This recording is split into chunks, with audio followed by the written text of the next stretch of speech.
Lecture में मैंने end किया था डिफरेंशिएशन ऑफ पैरामीट्रिक फंक्शन। आज इस लेक्चर में स्टार्ट करेंगे कि differentiation of a function with respect to another function. Previous differentiation और आज के डिफरेंशिएशन में क्या डिफरेंस है, पहले उसको समझ लेते हैं। हम लोग फाइंड आउट करते थे dy by d x. Y is a variable, y भी एक वेरिएबल है और x भी एक वेरिएबल है। dy अपॉन dx का मतलब ये हुआ कि डिफरेंशिएशन ऑफ वन वेरिएबल, इसको अगर मैं नेम दे दूं वन वेरिएबल, यहाँ पे अगर मैं लिख दूं वन वेरिएबल तो ये हो जाएगा this is the one variable, y is the one variable, x is the another variable. तो हम डिफरेंशिएट क्या करते थे, हम डिफरेंशिएट ये करते थे कि differentiation of one variable, differentiation of one variable with respect to another variable, ये इसका मतलब था। अब जो हम पढ़ने जा रहे हैं इसका ये है कि differentiation of a function, differentiation of a function with respect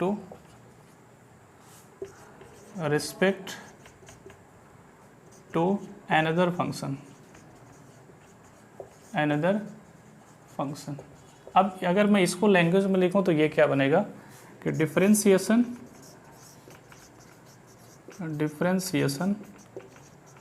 of one variable with respect to an other variable, another variable। तो डिफरेंस मुझे लगता है कि आपको साफ साफ क्लियर नज़र आ रहा है कि यहाँ पे differentiation of one variable with respect to another variable. अब मैं क्या करने जा रहा हूँ कि डिफरेंशिएशन ऑफ अ फंक्शन, इस वेरिएबल के प्लेस पे आ गया फंक्शन, विद रिस्पेक्ट टू यहाँ पे विद छूट गया, with respect to another function. ये यानी यहाँ पे वेरिएबल, यहाँ पे वेरिएबल, यहाँ पे फंक्शन, यहाँ पे फंक्शन, ये दोनों में डिफरेंस है। अभी तक हम क्या करते थे, differentiation of a variable with respect to another variable, लेकिन अब हम लोग सीखेंगे कि differentiation of a function with respect to another function, किसी अदर फंक्शन की, मतलब किसी अदर फंक्शन के रिस्पेक्ट में डिफरेंशिएट करेंगे। ठीक है, तो इसका मतलब ये हुआ।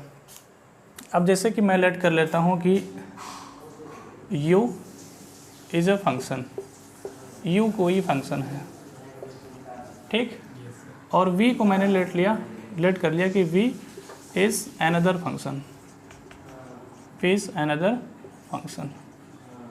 अब मुझे फाइंड आउट करना है differentiation of a function with respect to another function. अगर मैं ये लिखूं कि du अपॉन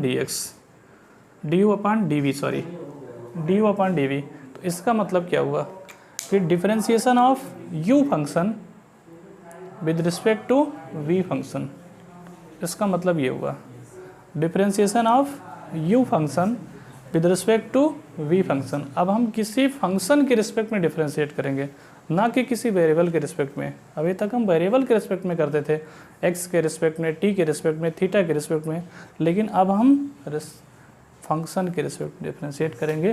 तो इसमें बहुत बड़ा चेंज है। ठीक है, तो ये इसको समझने के लिए हम लोग क्वेश्चन से स्टार्ट करें, हमको आसानी से समझ में आएगा। इतना आप इसको ले लीजिए स्क्रीनशॉट।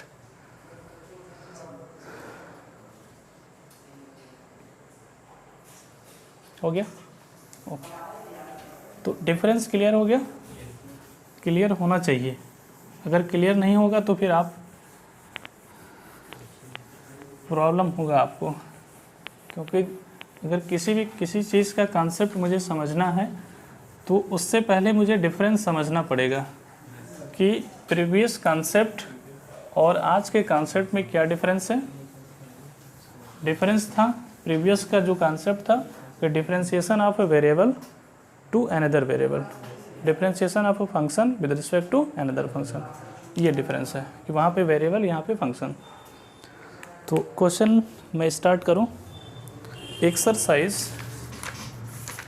11.8, ये आपका एक्सरसाइज होगा 11.8। क्वेश्चन नंबर 1, इस कुछ एक्सरसाइज में और भी रिक्वायरमेंट है। रिक्वायरमेंट क्या है कि जो आप ITF प्रॉपर्टी पढ़े हैं, ITF की प्रॉपर्टी जिसे यहाँ पे थोड़ा सा मैं आपको रिकॉल कराऊँ कि साइन इनवर्स साइन थीटा, तो ये आप लिखते थे थीटा। ये किस केस में आप जब लिखते थे, ये आप लिखते थे कि जो है -π/2 और थीटा और less than or equal to π/2। मतलब अगर आपका theta angle belongs to the principal branch of the sine inverse, sine inverse के प्रिंसिपल ब्रांच में लाई करता है, तो उस केस में थीटा लिखा जाएगा। अगर ये थीटा साइन इनवर्स के प्रिंसिपल ब्रांच, अरे साइन इनवर्स का प्रिंसिपल ब्रांच आपको याद होगा, है ना, साइन इनवर्स का प्रिंसिपल ब्रांच आपको याद होगा। ग्राफ ऐसे बनता है, कैसे, ऐसे ऐसे ग्राफ बनता है, ये ऐसे ऊपर चला जाता है, ऐसे ऐसे ऐसे, ये ऐसे नीचे चला आता है, ये ऐसे नीचे चला जाता है। ये किसका ग्राफ है, साइन इनवर्स का ग्राफ है। तो ये जो आपका पॉइंट है, ये पॉइंट आपका क्या है, π/2, और ये जो आपका पॉइंट है -π/2। तो इस -π/2 और इसको कहते हैं π/2, ये जो आपका इंटरवल है इसको कहते हैं principal branch of sine inverse. ठीक है, और जो दूसरा बनेगा वो क्या बनेगा, यहाँ से ये π/2 से लेकर के 3π/2 तक, है ना, ये दूसरा ब्रांच बनेगा। ये अदर ब्रांचेस को कहते हैं, other branch of sine inverse. लेकिन इस ब्रांच को बोलेंगे प्रिंसिपल ब्रांच। तो अगर प्रिंसिपल ब्रांच में थीटा लाई करता है तो उस केस में इसका आंसर थीटा आएगा। लेकिन अगर प्रिंसिपल ब्रांच में नहीं है तो कुछ एक्सरसाइज में मैंने देखा था कि उसको प्रिंसिपल ब्रांच में लाते थे, है ना, और कैसे लाते थे वो कुछ मैंने डिस्कस किया था आपसे।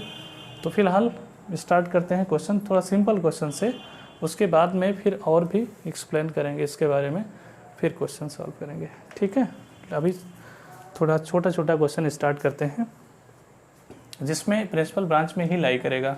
अगर वो प्रिंसिपल ब्रांच में नहीं लाई करेगा तो उसको हम लाई कराएंगे, कैसे, बाई फोर्सली, है ना, फोर्सली लेकर आएंगे उसको, अगर नहीं होगा तो।